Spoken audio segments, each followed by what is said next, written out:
临床上有一种人，常年这里痛那里酸，检查却没什么问题，怕风怕冷一吹空调就不舒服，甚至头痛肩膀僵硬，看中医说是寒湿，看西医检查又正常，最后很多人只能接受一句话：年纪大了，体质差了。但是临床越来越发现这种长期怕冷、酸痛、乏力的状态背后很可能不是单纯虚弱，而是一种被忽略的慢性感染。它不是高烧化脓的那种急性感染，而是低度长期反复的炎症状态，比如反复泌尿道感染、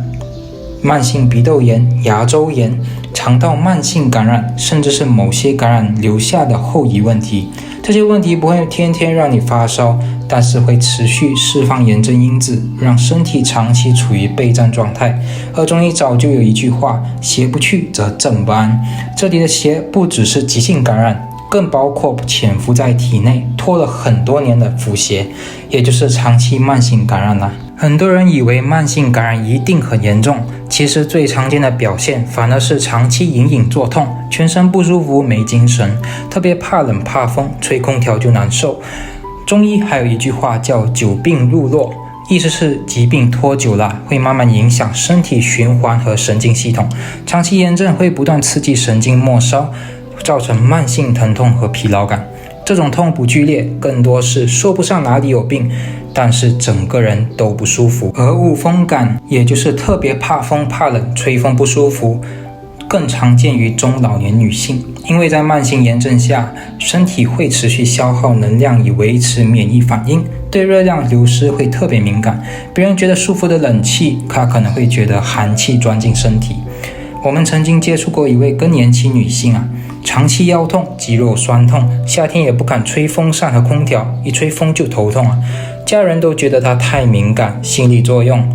久而久之，她自己也开始焦虑了，害怕是什么大病。后来经过问诊发现她长期存在慢性泌尿道感染。我们判断她的慢性疼痛、怕冷、疲劳感很可能都和长期炎症有关。治疗的重点不是一味进补，而是先处理感染与炎症问题。坚持中药调理3个月后他的疼痛逐渐减轻，怕冷改善，体力也慢慢恢复。以前动一下就累，后来终于有精神，重新做家务，出门活动。我们参考了金匮里的名方金匮肾气丸，加减着重于通利尿道与加强泌尿系统的循环，并且配合小腹热敷、收小腹呼吸运动等外用法。我们将方子附在影片后面供大家参考。如果你的疼痛拖很久，特别怕风怕冷，一直疲劳，怎么补都没用，检查又总说没事，那问题不一定只是虚，而可能是慢性炎症。如果你有类似问题，可以通过邮件把你的情况发送给我们，